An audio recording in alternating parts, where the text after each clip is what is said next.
Welcome friends, welcome मेरे YouTube channel Shiv consultancy के YouTube channel में आप सभी दर्शकों का बहुत ही हार्दिक स्वागत है। हमने लास्ट वीक फिक्स डिपॉजिट का पार्ट 1 रिलीज किया था, तो जिन दोस्तों ने वो नहीं देखा होगा और अगर उनको जानना है कि फिक्स डिपॉजिट का पार्ट 1 में एग्जैक्टली क्या इंक्लूडेड था ताकि पार्ट 2 समझ सके, तो पार्ट 1 में ये था कि अगर कोई लोग सेविंग में ही पैसा रखते हैं तो एटलीस्ट एफडी उनके लिए कैसा सिक्योर और बेस्ट ऑप्शन है, इंटरेस्ट कैसे लगता है, रेट ऑफ इंटरेस्ट कैसे कैलकुलेट होता है, प्रोसेस क्या है, अगर पार्शियली या प्री विड्रॉ करना है तो क्या प्रोसेस है, और सेकेंडली एफडी पे टैक्सेशन कैसे होता है, ये सारा हमने पार्ट 1 में इंक्लूड किया था। अगर वो पार्ट आपने नहीं देखा होगा तो प्लीज़ पहले आप उसको देख ले, तो ही आपको पार्ट 2 थोड़ा सा समझेगा।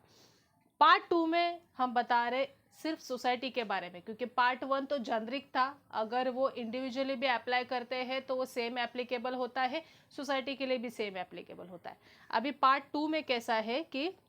इन्वेस्टमेंट कैसे किया जाता है सोसाइटीज़ के लिए, सेकेंडली कौन से टाइप के इन्वेस्टमेंट है जो मैंडेटरी है सोसाइटीज़ के लिए, प्रोसेस क्या है, अगर कोई एफडी को आपको ओपन करना है या क्लोज भी करना है तो क्या प्रोसेस फॉलो होना चाहिए, सेकेंडली इन्वेस्टमेंट रजिस्टर का एक सैंपल हमने यहाँ पे दिखाया है, और ऑडिट के लिए या बैलेंस शीट के लिए क्या क्या रिक्वायरमेंट होती है। तो मुझे लगता है पार्ट 1 और 2 में मिला के हमने सारी जो बेसिक रिक्वायरमेंट्स है अकाउंटिंग के लिए लगने वाली वो पूरी कवर की है। तो आप प्लीज़ इसको अंत तक देखिएगा, ताकि अकाउंटिंग अभी क्लोज करने का टाइम आ रहा है तो इसमें आपको हेल्प ही होने वाली है।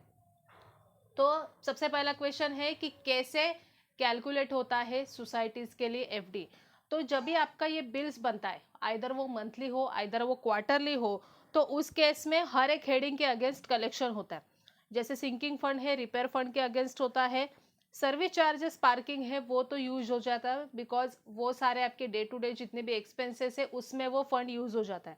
बट सिंकिंग फंड और रिपेयर फंड में जो कलेक्शन होता है उसको आपको इन्वेस्टमेंट करना पड़ेगा।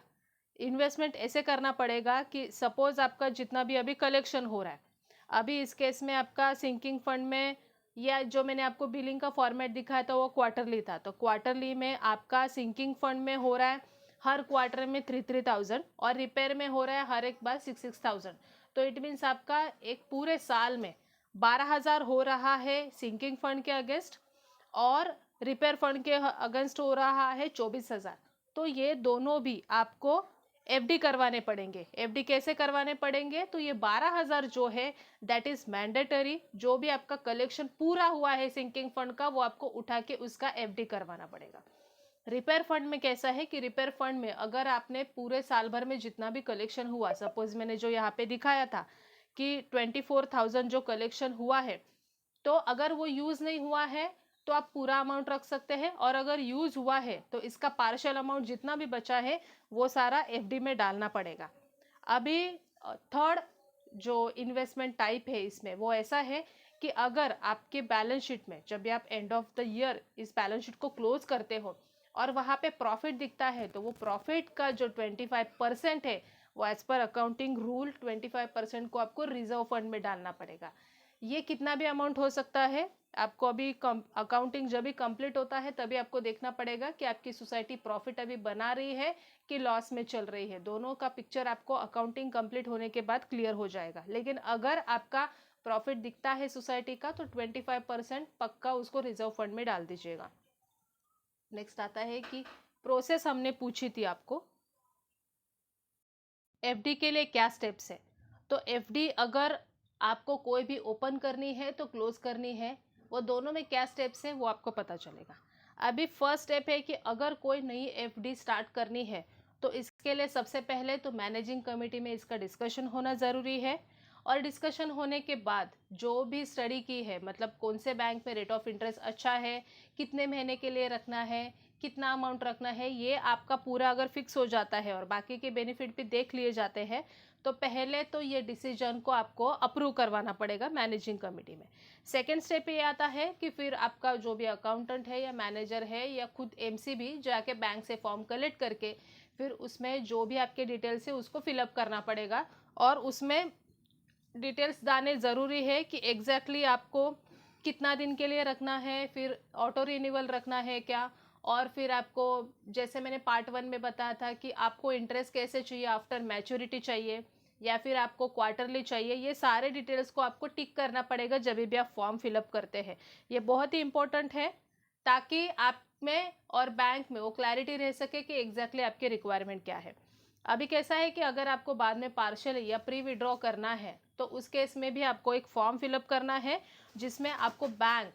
पूछती है कि एग्जैक्टली रीज़न क्या है आपका क्लोज करने का। अभी अगर ओपन भी करना है या क्लोज भी करना है तो दोनों केस में मैनेजिंग कमेटी में डिस्कस होना ज़रूरी है और उसका रिजोल्यूशन भी पास होना ज़रूरी है। अभी इसमें सबसे बड़ी बात है, अगर सिंकिंग फंड मतलब आपका कोई भी मेजर रिपेयर करवाना है सोसाइटी में और आप सोसाइटी का जो एफडीज है उसको ब्रेक करना चाहते हैं तो इसके लिए जनरल बॉडी का अप्रूवल मैंडेटरी होता है। सिंकिंग फंड या रिपेयर फंड जैसा एफडी आप बिना जनरल बॉडी को अप्रूवल लिए नहीं ब्रेक कर सकते हैं। तो ये आपको डिस्कस करना पड़ेगा, उसका प्रॉपरली रिजोल्यूशन बनाना पड़ेगा और वो बैंक को देना पड़ेगा अगर आप ऐसे कोई भी